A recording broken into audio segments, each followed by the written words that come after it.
Você é muito bem-vindo. Pensa num tempo de incertezas. Pensa num tempo de dúvidas. Definitivamente são os dias que nós temos vivido.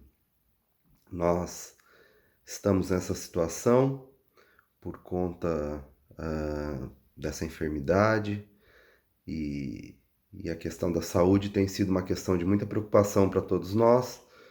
E como se não bastasse, nessa última semana, outra preocupação, a questão econômica, né?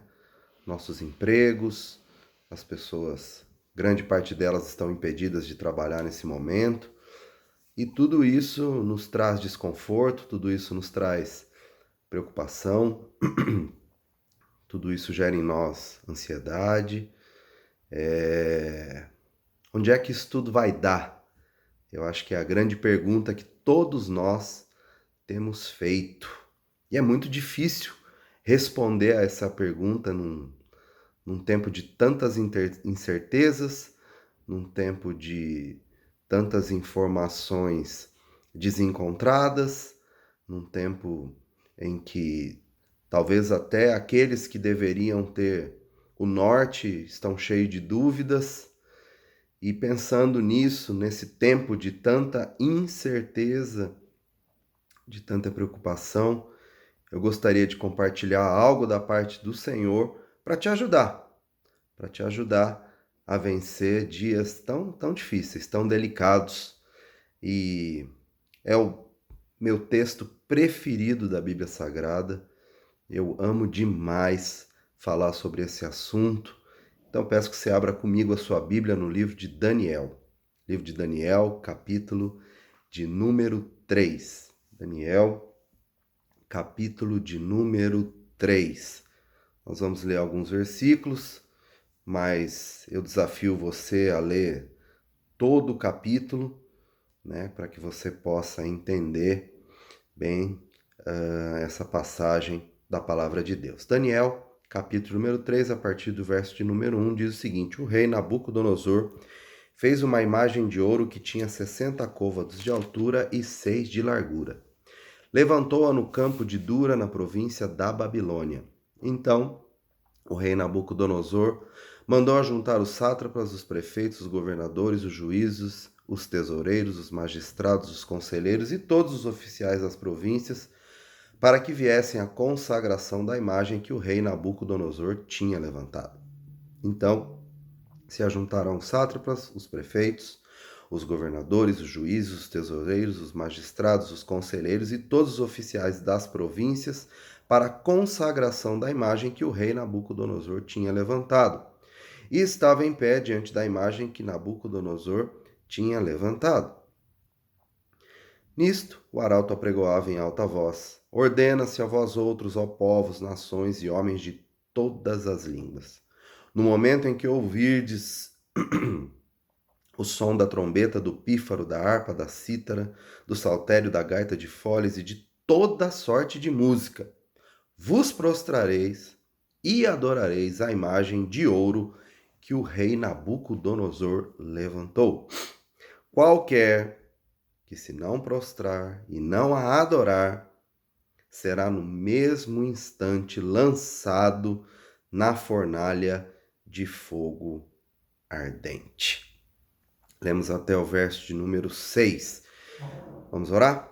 Obrigado, meu Deus, por essa porção da Tua palavra, e o desejo do nosso coração é que o Senhor fale conosco nesse tempo. Nós te pedimos, te agradecemos, consagrando ao Senhor o tempo da palavra em nome de Jesus. Amém. Muito bem, queridos, eu amo esse texto. Rei Nabucodonosor, ele construiu uma imagem dele e determinou que em toda a Babilônia, toda vez que qualquer tipo de música fosse tocado, as pessoas tinham que parar o que estivesse fazendo, enfim, e tinham que se prostrar à imagem que ele tinha levantado. Prostrar e adorar essa imagem. E quem desobedecesse essa lei desse rei, esse devaneio, né? Quem desobedecesse essa atitude de ápice, de vaidade, né? de alguém que achava que tinha todo o poder em suas mãos, seria condenado à morte, seria queimado vivo numa fornalha de fogo ardente, como o texto sagrado nos diz. Que situação! Já falei sobre isso em diversas ocasiões, em diversos lugares, mas eu fico pensando se o nosso presidente resolvesse fazer algo assim, né? Levantasse lá em Brasília uma estátua dele e determinasse que, quando qualquer música tocasse, todos teríamos que nos prostrarmos e adorarmos a sua imagem. Eu sirvo a um Deus que não divide a glória dele com ninguém. E os caldeus, eles vão até a presença do rei Nabucodonosor, depois desse decreto, para delatar alguns judeus, que o próprio rei Nabucodonosor tinha constituído como pessoas de autoridade em seu reino. Sadraque, Mesaque e Abdenego. Esses 3 homens não obedeceram ao decreto do rei Nabucodonosor. Eles não se prostravam quando uma música tocava, não adoravam de forma alguma essa imagem que o rei tinha construído. E é interessante que, com essa delação da parte dos caldeus, rei Nabucodonosor toma uma decisão, manda chamar os 3, Sadraque, Mesaque e Abdenego, e os confronta. Dizendo que eles tinham que obedecer, que eles tinham que se prostrar, que eles tinham que adorar, ameaça eles, diz que quem é que pode livrá-los das mãos dele, né?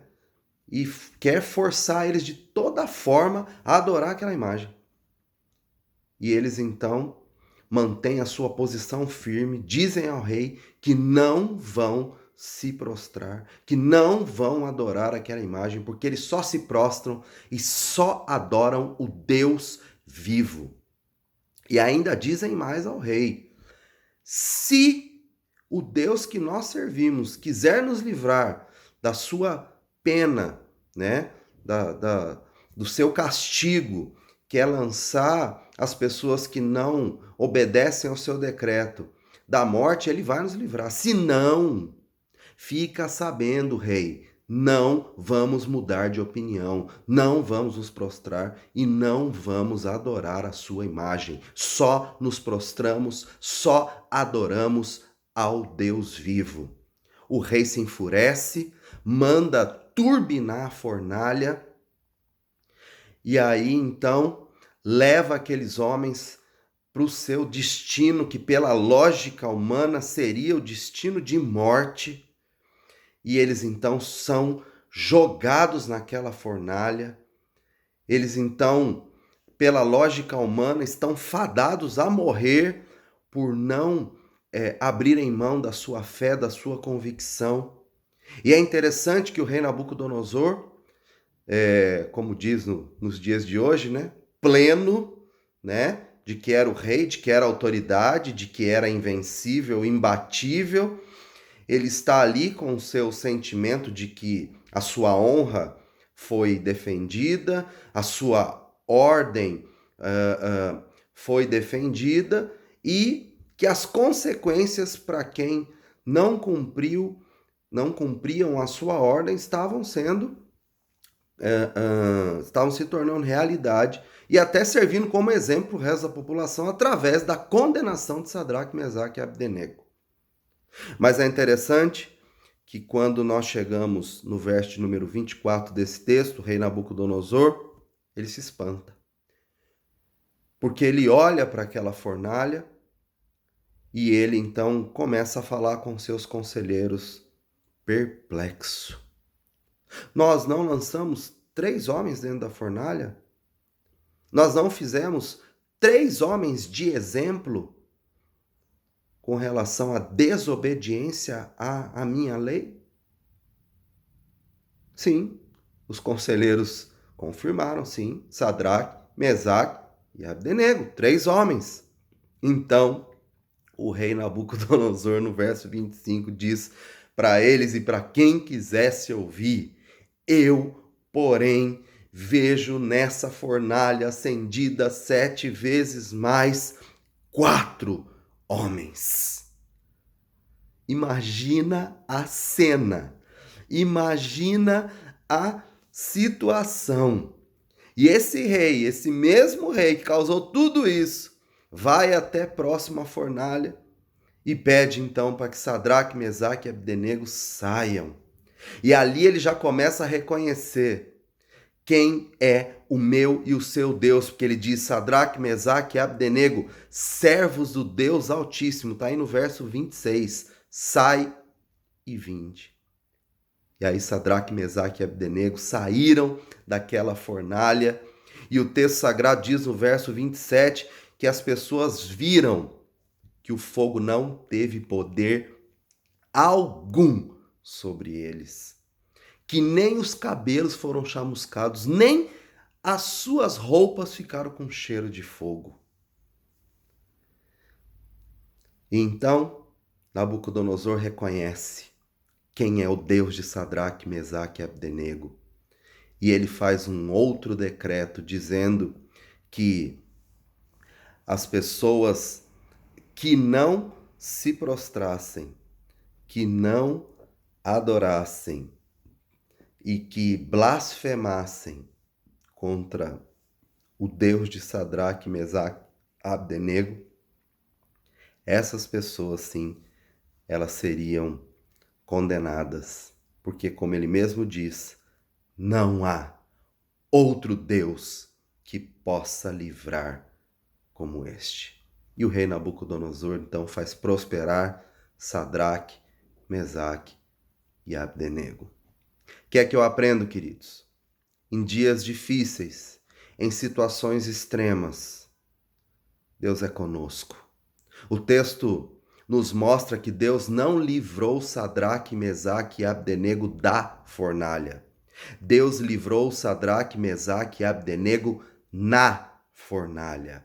Nós estamos vivendo dias de fornalha, estamos vivendo dias de situações difíceis, complicadas, como nunca enfrentamos. Como tenho certeza que Sadraque, Mesaque e Abdenego nunca tinham enfrentado uma situação como essa. Mas Deus é conosco. O texto relata isso.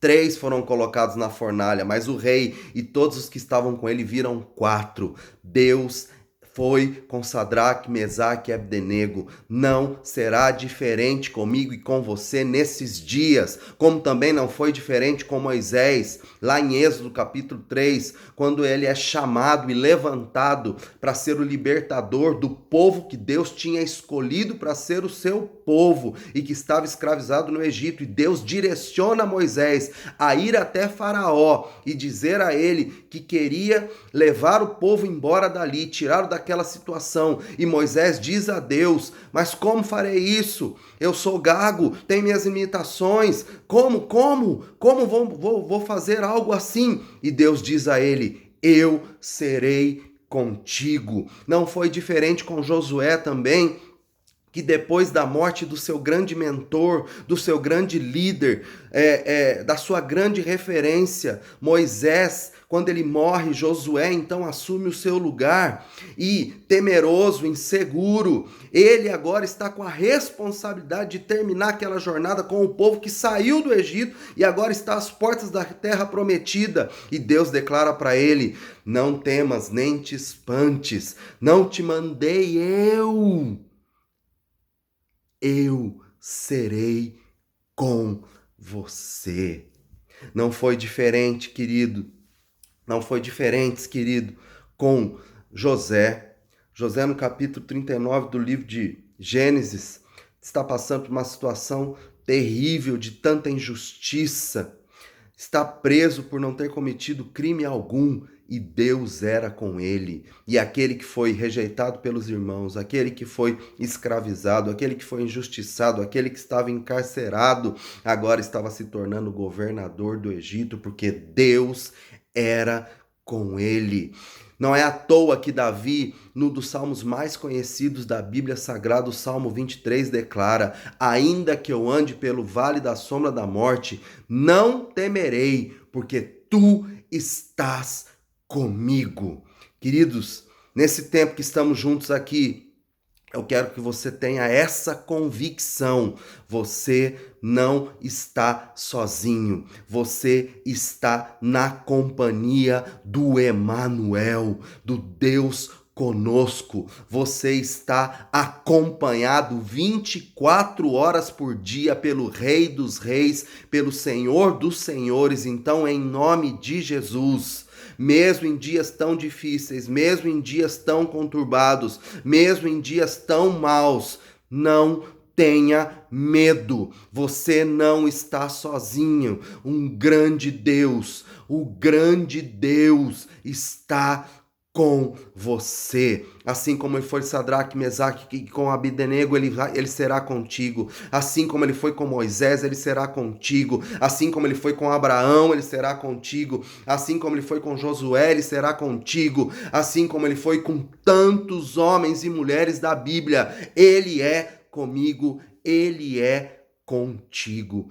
Tome posse dessa palavra em dias tão difíceis, tão maus. Faça a sua parte, se cuide, seja prudente, mas creia, Deus é com você. Eu fecho esse texto, essa meditação, com o livro do profeta Isaías, capítulo de número 43, versos de número 2 e 3. Tome posse dessa palavra em nome de Jesus. Quando passares pelas águas, eu, diz o Senhor, serei contigo. Quando pelos rios, eles não te submergirão. Quando passares pelo fogo, não te queimarás, nem a chama arderá em ti. Porque eu sou o Senhor, teu Deus, o Santo de Israel, o teu Salvador.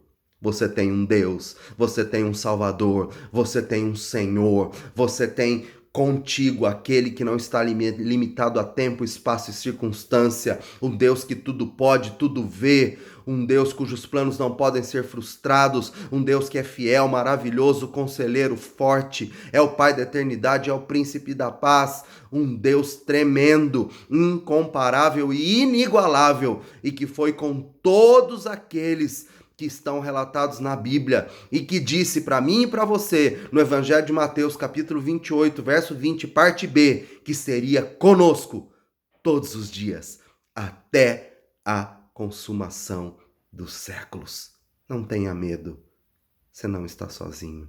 Não tenha medo, Deus é contigo. Não tenha medo.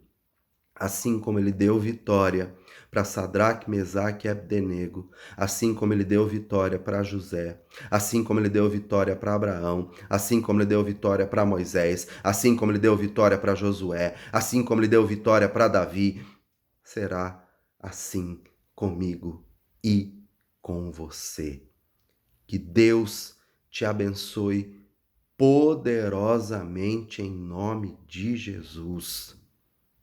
Feche os teus olhos. Obrigado, meu Pai, por esse tempo. Obrigado pela porção da tua palavra. Obrigado que a Bíblia está cheia de situações extremas, onde o Senhor esteve presente, abençoou, abriu portas que não existiam, encaixou peças que pela lógica humana não podiam ser encaixadas. Um Deus tremendo, um Deus fiel, um Deus que cuida de nós, que não nos deixa, não nos abandona, não nos desampara. Pai, que o Senhor possa invadir as nossas mentes e os nossos corações com essa verdade.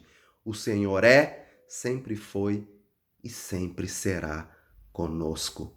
É um tempo de incertezas com relação à economia, com relação à saúde, mas há a certeza que precisamos. O Senhor é conosco. Em nome de Jesus, Pai, te rendemos graça. Em nome de Jesus, te apresentamos essa situação. Em nome de Jesus, que o Senhor cesse essa pandemia, que as previsões tão pessimistas não se confirmem e que nós, assim como Sadraque, Mesaque e Abdenego, saiamos dessa fornalha completamente preservados em todas as áreas e em todos os sentidos, e que assim como Sadraque, Mesaque e Abdenego, prosperemos para a tua honra e para a tua glória. É a minha oração, Pai, consagrando esse tempo da palavra ao Senhor, em nome de Jesus. Amém. Receba a bênção do Senhor.